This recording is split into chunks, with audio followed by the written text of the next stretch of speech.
The history of Shan and Asim. Now, Shan and Asim is a holiday that is celebrated in Egypt. Egypt is located in the northeastern part of Africa, with a small portion of its territory that actually extends into Asia, but it is bordered by the Mediterranean Sea to the north, the Red Sea to the east, Sudan to the south, and Libya to the west. So the ancient Egyptian civilization began around 3100 BC, and this was the time of the pharaohs, when you probably think of ancient Egypt.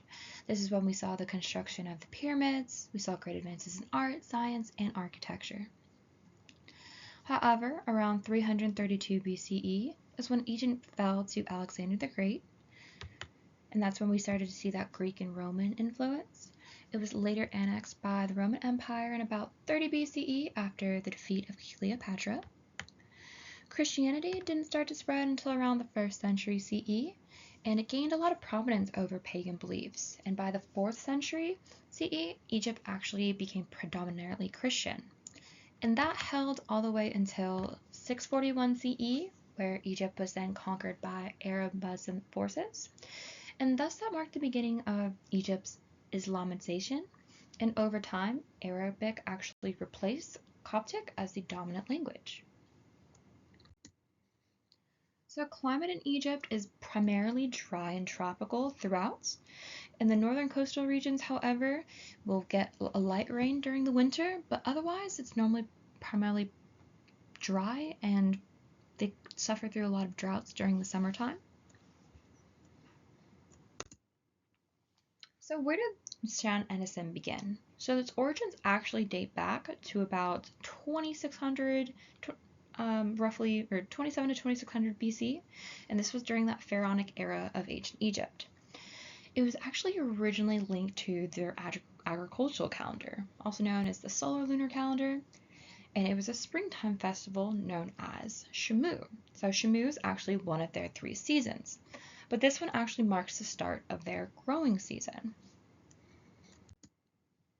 So what is Shamu? So Shamu itself signifies low water, or also can be translated as harvest or their summer season. It is when the Nile River is actually at its lowest, so thus that's where you get it being translated on over into low water. And it occurs around the midsummer, so that's that May to September timeframe.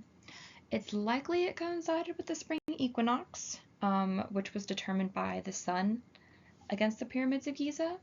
However, because this was the ancient Egyptian times, it's a little bit more speculated.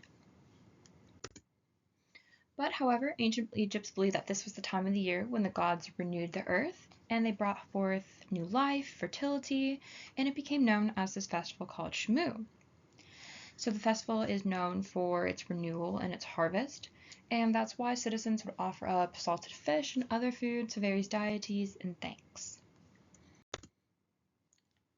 So the transition from how we're going to get to Shem and Asim through its origins of Shamu has 2 different transition periods, technically. So first was the acceptance of Christianity. So that's when Egyptians shifted on over from their solar lunar calendar on over to that Coptic Christian calendar. And then that's when we saw, as the country became more Arab, the name was actually changed on over to Shan and Asim, despite it still being a similar celebration to what we see today. So what is Shan and Asim? So it is also called Sham al or An Nasim. That's the more Arabic name for it, but it's essentially the same thing. It's just different words for the same festival.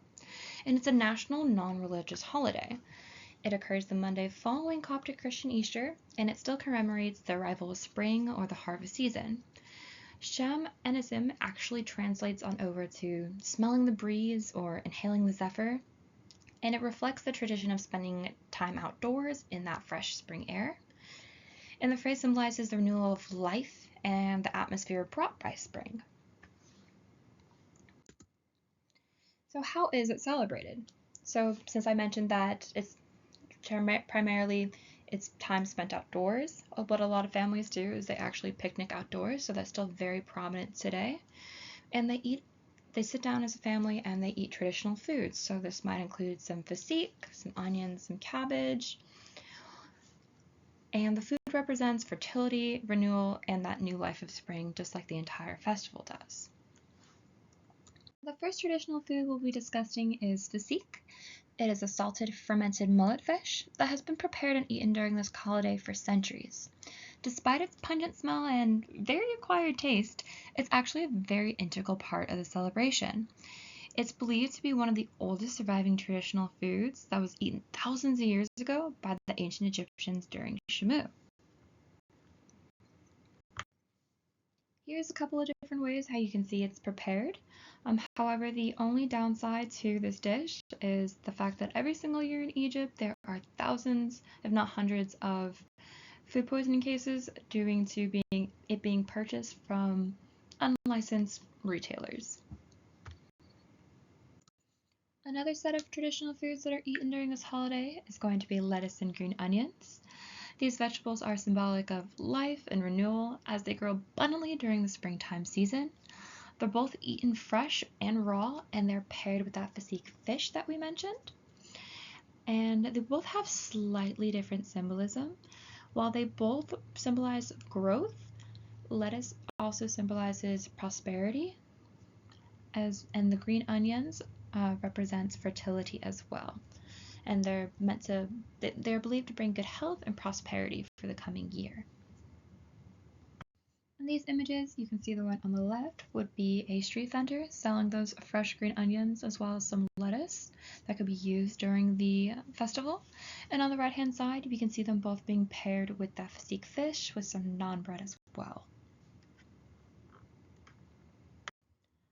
Another snack that is eating during this holiday is actually called termes, but they're lupin beans. And it's an Egyptian snack, as it were. So think of it more like popcorn. So the beans are soaked overnight, and then they're rinsed off, put into fresh water, and then they're topped with salt and lemon juice the following day to be eaten. So you kind of just would eat it like by peeling off like that outer little layer, and then eating it like a popcorn snack. So on the right hand side, that's how you would kind of see it displayed. So it's sitting in that fresh water, kind of sit there all day, and then it would be drained out and put into the image that you see on the left hand side, so a set of cups, and that's when they would be doused with the salt or the lemon or the lime. And then it can also be topped with other things such as like chili flakes or sort of any sort of seasoning that you would think to put on it, kind of similar to popcorn like I mentioned.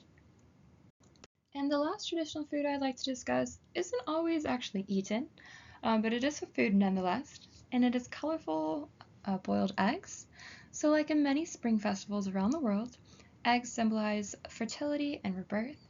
Traditionally, Egyptians would boil and decorate them for the occasion, and then they would be painted and hung outside their houses. Some people, or ancient Egyptians, would actually even write wishes on the eggs in the hopes that the gods would fulfill them overnight. But, however, they are normally considered a decoration, but I'll show you in the next slide how they also can be used towards the food aspect.